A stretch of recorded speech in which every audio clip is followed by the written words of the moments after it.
5-6 soldiers were killed in a clash between two units of the Indian Army in the Baramulla district.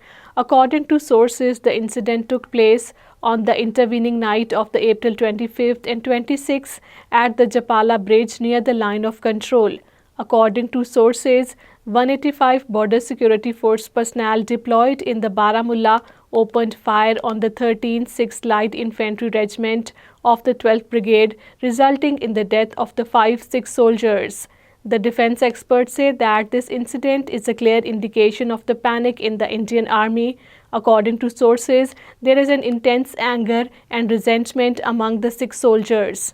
All-party Hurriyat Conference has condemned the ongoing killing spree coupled by the massive crackdown by the Indian troops, saying that the people of occupied Kashmir have long borne the weight of a brutal conflict imposed upon them by the unresolved Kashmir dispute.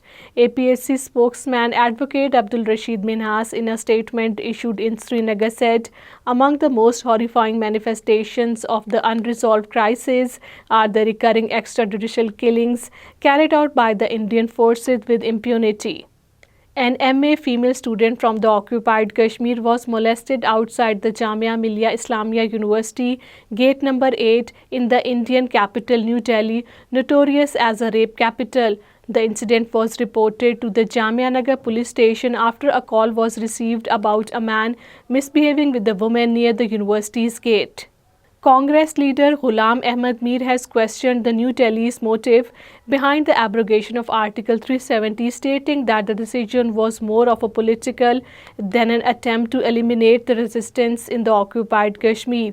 Speaking at the occupied Kashmir Assembly during a special session, the Congress leader expressed disappointment that even after the 7 years of the abrogation of Article 370, the territory still suffers.